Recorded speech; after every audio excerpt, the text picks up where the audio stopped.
In the earliest times I can remember, the center of our living was the old boathouse.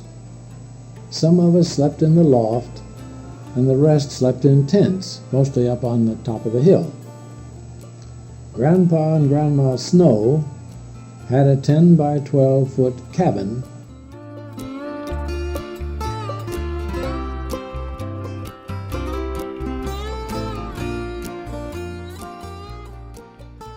For 5 years we lived in the boathouse, and then in 1913 my father built a little cottage of which my grandfather's one room was made a part. There were no bedrooms.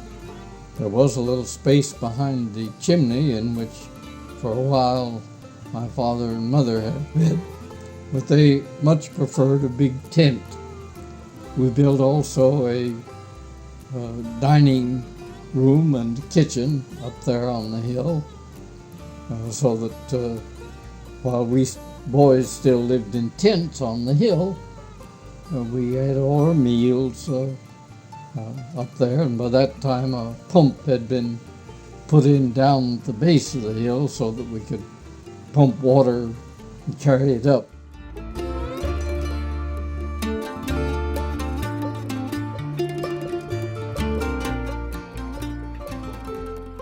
Before we had electricity, I carried buckets of water from the lake up onto the hill for washing clothes, and I carried our drinking water from Uncle Austin's well.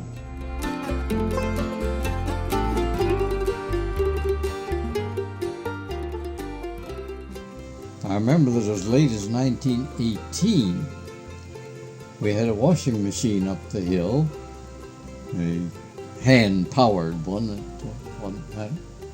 And when we got things, we had to carry water from the lake up the hill to wash.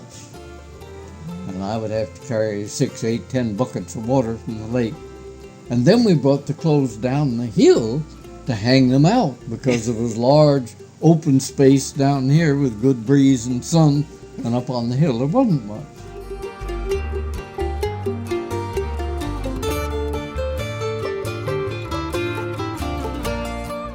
I think it was about 1913 that the road was finally put in.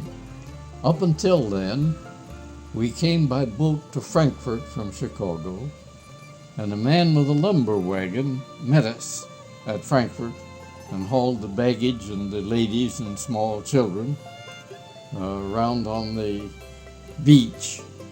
There was roads along the beach that people used. There was no paving at all. And the men folks and we older boys walked 11 miles, but it didn't seem to bother us much.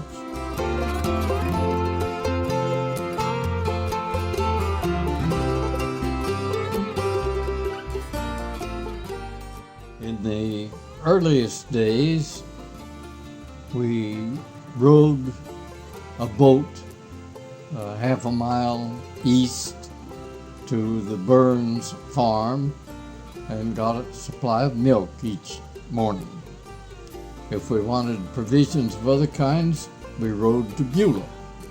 Naturally, I didn't do any of that rowing, but my father and my uncle would row a boat, and we even went to church sometimes that way. Had to row to Beulah and then walk up the long hill to the Benzonia church.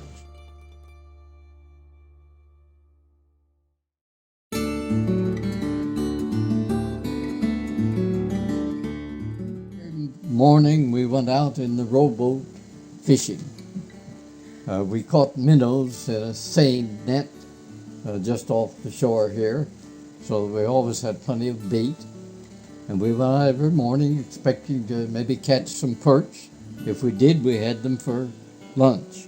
If we didn't, we had bacon or something like that. But a large percentage of the days we had fish.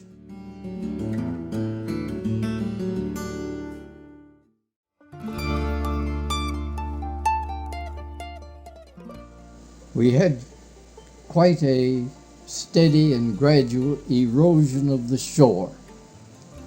The boathouse had to be moved back more than 50 feet from the shore before 1913, and in that summer we sank the old tub out in front of the boathouse and filled it with rocks to make a sort of breakwater to keep from eroding the shore any more there.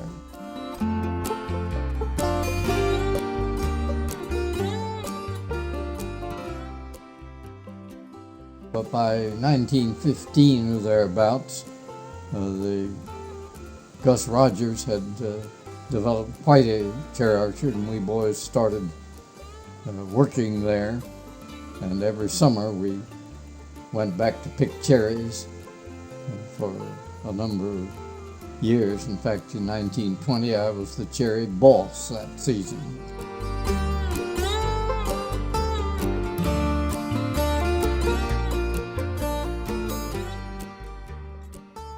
I guess I must have been 12 or 13 when I went on a great canoe trip with my brother Winslow and Paul Shoemaker, who were about 5 years older.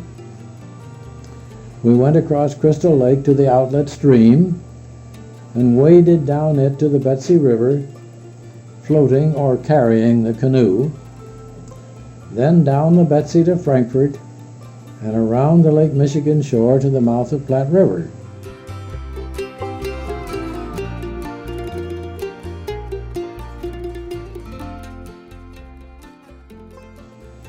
A couple of times each summer, the Wolfe and Shoemaker tribes would hike over the hill and down to Platte Lake, while we rented rowboats from Bill Worden and rowed down the Platte to Lake Michigan, where we swam and had a picnic. In the late afternoon, Bill Worden would come down with his launch and pull a whole string of rowboats back up to Platte Lake.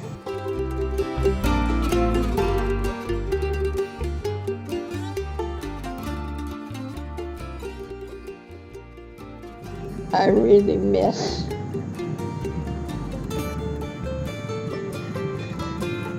Pinecrest, but I have the fond memories and can reminisce and think about all of you who are up there and still carrying on the tradition that started in 1903 when Father and Uncle Arthur bought the 55 acres.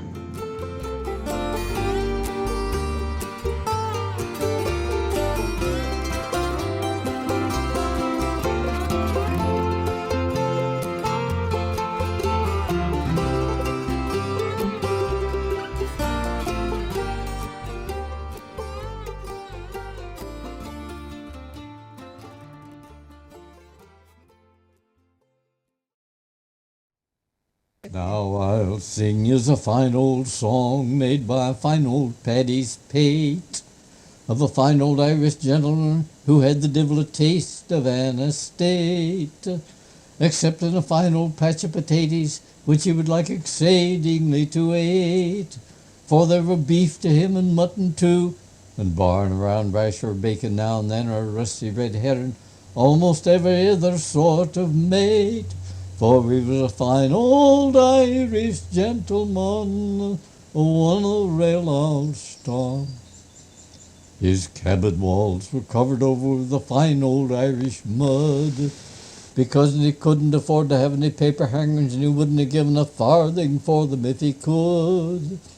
But just as proud as Julius Caesar or Alexander the Great, this independent Irish ragamuffin stood, with a glass of the fine old whiskey in his fist, which is decidedly of opinion would do a mighty deal of good to this fine old Irish gentleman, one of the rail old storm.